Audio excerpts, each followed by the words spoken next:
guys, don't record videos when you're connected to CarPlay because I just lost like 3 minutes of footage again. I think I did it in my other video as well. So let's restart. Good day, everyone. Hopefully your guys' day is going well. Today we got some beautiful weather here in Bonnie Lake, Washington. I think it's about 54 degrees. Let me check. 53 degrees. It feels like 60, which is nice because I'm wearing a polo. And yeah, hopefully it doesn't rain today because sometimes I get to go outside during work and I do not want it to rain on me. We're driving in reduced mode right now. Yesterday I was driving home at night, like 9 p.m. and it was dark outside, and I just turned on this reduced mode and it was so easy for my eyes because it kind of gives you like a more electrified view. Oh my gosh. And then I turned this cluster off, turned that reduced mode on, and it was like super easy to look at, super simple, and it gives you like Tesla vibes. It gives you like electric car vibes, which is nice. I don't like to use it all the time because I like to see like my RPMs and my speedometer. Although here you can still see the speedometer and the RPMs, but they're just like these little bars, if you can kind of see them on the sides. But that's why I love digital clusters. They're just so comfortable to use. You know, if you want to use reduced mode, you can. We're gonna throw it in like comfort here. It'll change the color. So super bougie. We're gonna stick in eco though for now because we're driving city. But today's quick video is gonna be about, should you daily drive an M340i, or you know, can you daily drive one? Before we get started, I just want to say thank you. Thank you guys for tuning in. Thank you guys for watching my videos. It means a lot to me. And one thing I wanted to ask before, we continue with the video was, it might not be a lot for you, but if you guys like, comment, subscribe, it just means the world to me. It's, it makes me feel like, I'm not doing this for nothing, and, that I should keep trying to push out more content, better quality content. So yeah, if that's not hard for you, comment, like, subscribe, do whatever you got to do. That way I can make more content. We're gonna go ahead and find a parking lot and then we'll probably get started.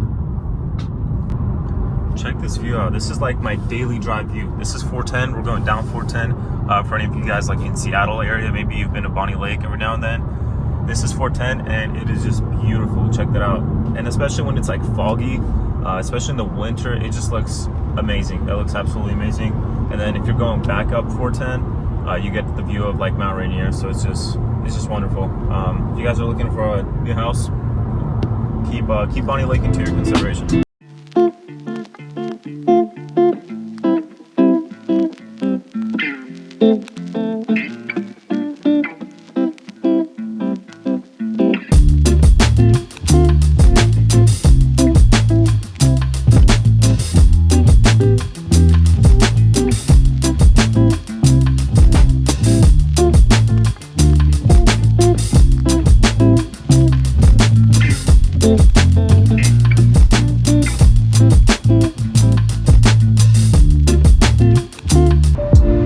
I do use my turn signals. I've always liked using my turn signals. I don't know, like the theory where like BMW drivers don't use turn signals. They don't even know what it is. Like, what is this little lever over here, right? Like, who uses that? That's only for like high beaming people to get out of your way.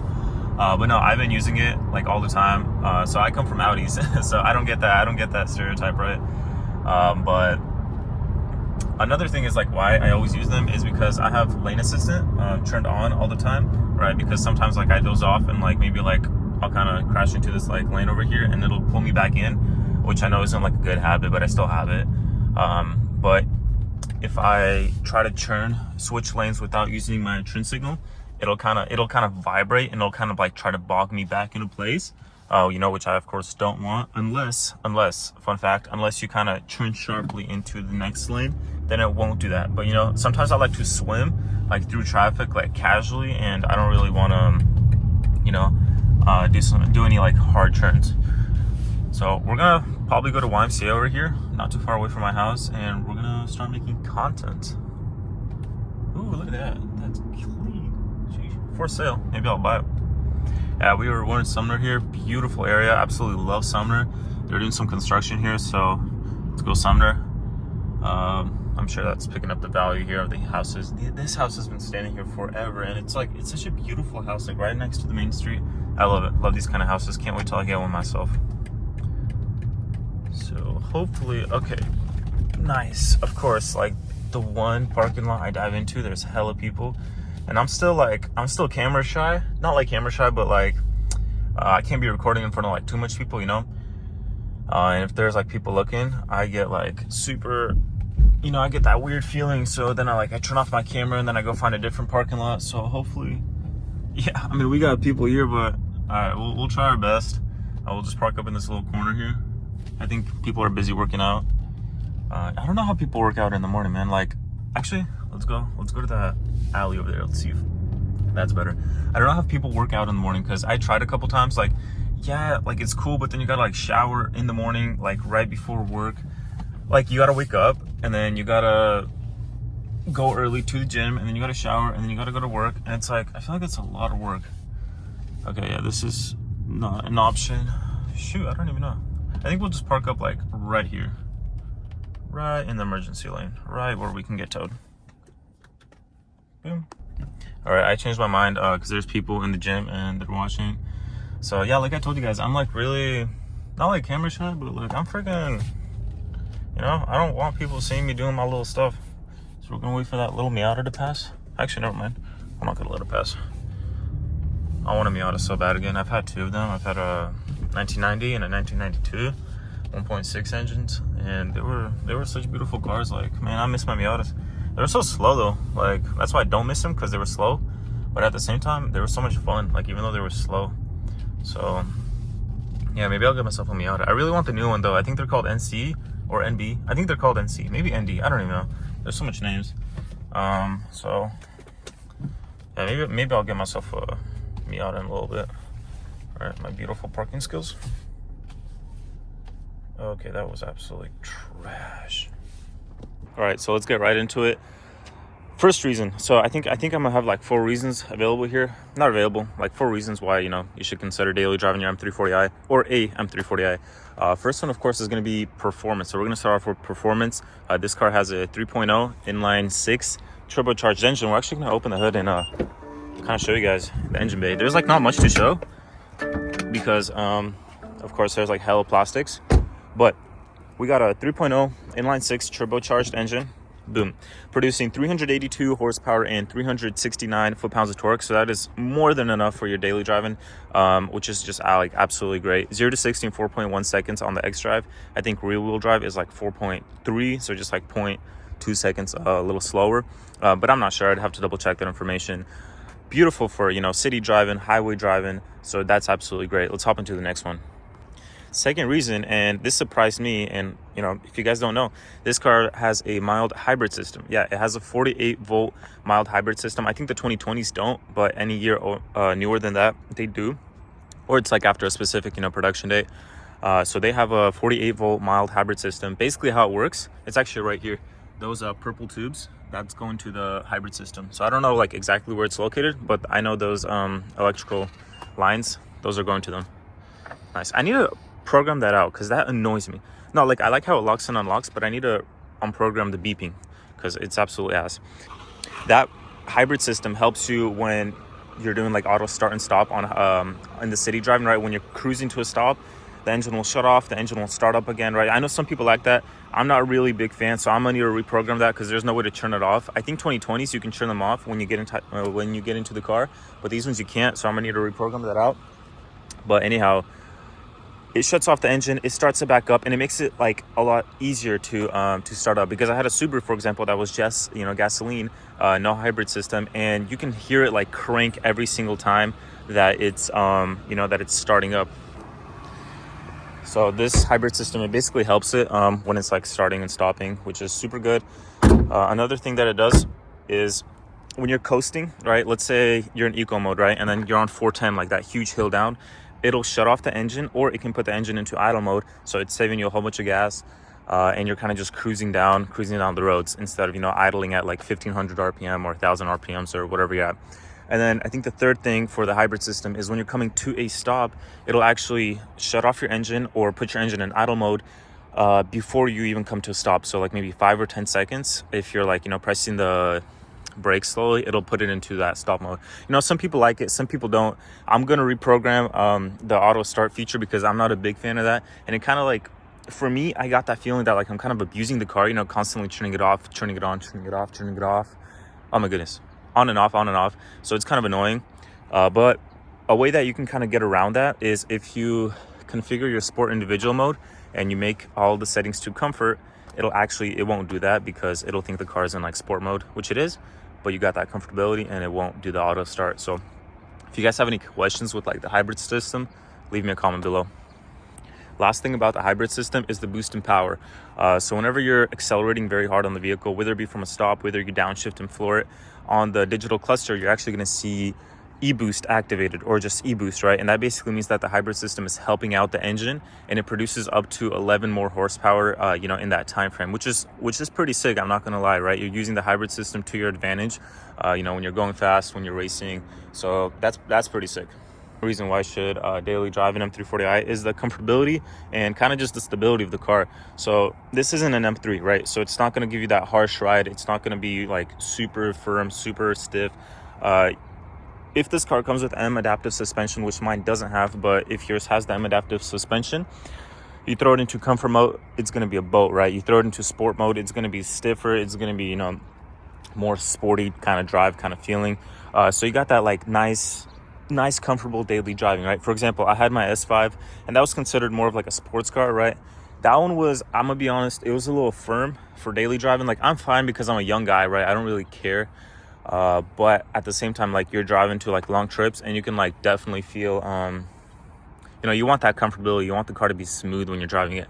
I know I'm still on stock height as well. That can play a big role. If you're lowered or not, that could definitely play a big role. So this makes your daily driving enjoyable, whether you're commuting or whether you're going on a big trip. Third reason is advanced technology, right? So this is a 2021, right? They start from 2020. Maybe they have a 2019. I'm not even sure. I didn't even check. Maybe towards the end of 2019. So you got advanced technology. You got 2 screens, right? You got your digital cluster. You got your infotainment system. The BMW comes with xDrive 7, I believe it's called. So it comes with a whole bunch of features like, Apple Pay. You got your Android Auto. You got your phone application, and I actually go into detail a little bit more in another video, but you can start your car from your phone. You can see its location. You can take pictures with the camera, if you're far away from your car, to make sure, you're all safe. You're not getting like ding-donged. So that's super nice. The technology is amazing, right? Like, I have my key in my pocket right now. I'm coming up to my car. It's just going to unlock real quick. Boom. I'm not even like, touching the door handle, nothing. Unlocks.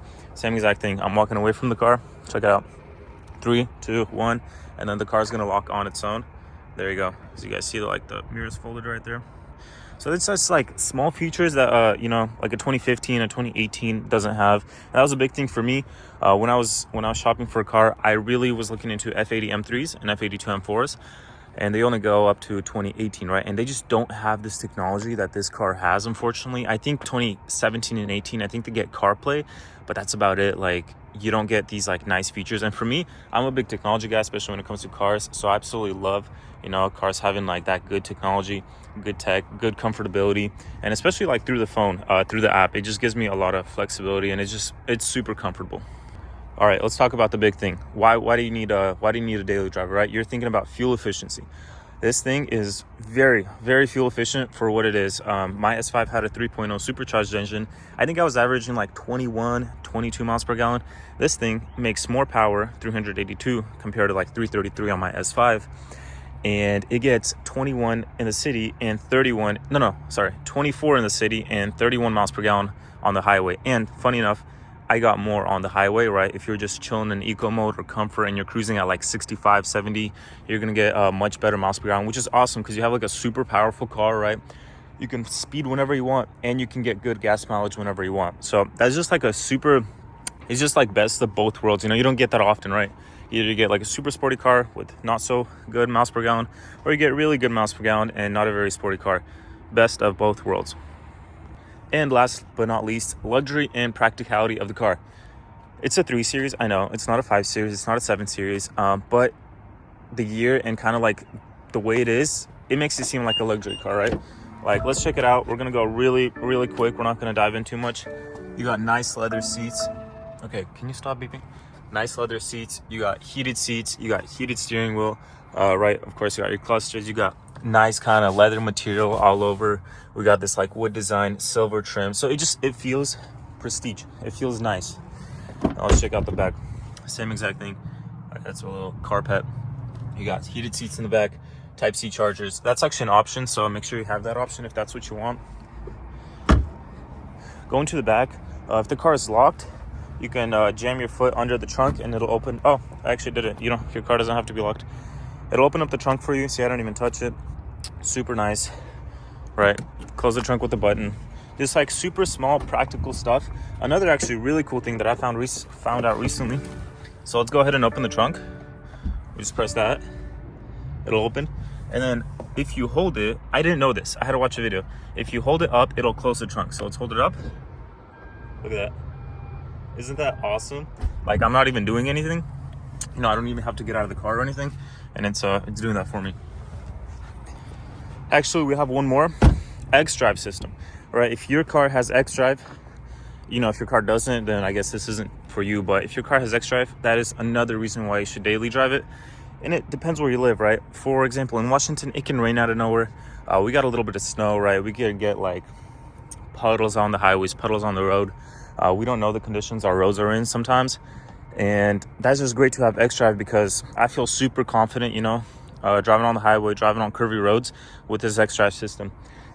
And another really cool thing is that it's rear biased. So I have 60% of the power going to the back, and then I have 40% of the power going to the front. So if I want to turn off traction and slide a corner, I can most definitely do that because of that kind of power, the way it spreads power to the back and the rear. So super great. Of course, if you want a rear-wheel drive car, go for it. If you want to go xDrive, I say prefer xDrive. First of all, it is a little bit of a more expensive option. I believe it's more expensive than rear-wheel drive, and it's just great.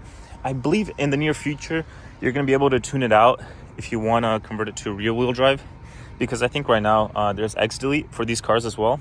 If your car is made all the way up to, I want to say it's the 6th month of 2021. Mine was made in the 9th month of 2020, but it's still considered a 2021. And if that's the case, you can xDelete it, so it'll basically put all the power to the back. Or I think it's like 95% power to the back and 5 to the front. I don't know exactly. I'm not trying to mess with it quite yet. Maybe later once like more people do it, because man, that's like an expensive fix if it breaks something under, you know, your differential or like, I don't know, your transfer case or whatnot. But I really hope, you know, we get that figured out, because I'm trying to slide this thing. And I mean, I already do, like, especially in the wet. I just don't want to do it too much, you know, because I feel kind of bad for a car that's all-wheel drive sliding, but I don't know, maybe I shouldn't. Overall, the car is a luxury car, it's a performance car, and it's a practical car, right? So if that's what you're looking for a daily driver, I say go for it. I say buy the car. It's a beautiful car, right? I love it. I fall in love with it every day, and I love the potential that this car has, the B58 engine has. If you want it, you can tune it, you can put bigger turbos on it. What I'm going to do for now is I'm just going to lower it, throw some spacers on it, maybe a lip kit, maybe a trunk clip on the back, and just kind of get it going, make it look nice, make it look presentable, you know, throw some tint on the front windshield as well, and like the side fronts, because those are like 15%, I think. The backs are 5%, so just make it look a little better. That's the great thing. You have like really nice potential for the car. There's actually some aftermarket bumpers on these things that look absolutely wicked. I know some guys are running them. They're kind of expensive. They're like $1,500, which isn't crazy expensive, but you know, still up there. Plus paint, but they look absolutely gorgeous. All right, it's gonna be it for the video. If you guys have any questions about the car, if you guys have any questions about, you know, daily driving one of these cars, don't hesitate to reach out. I mean, that's what I'm here for. Any comment you guys have, any comment you have, I would be more than glad to answer. And then I try to answer them relatively fast. Ooh, it's 9:46. I got work at 10. So I try to answer, you know, my comments relatively fast because, oh my gosh, can you stop? Ooh, hood is open. Never mind. Don't stop beeping. Engine compartment hot. Open carefully. Oopsie doopsie.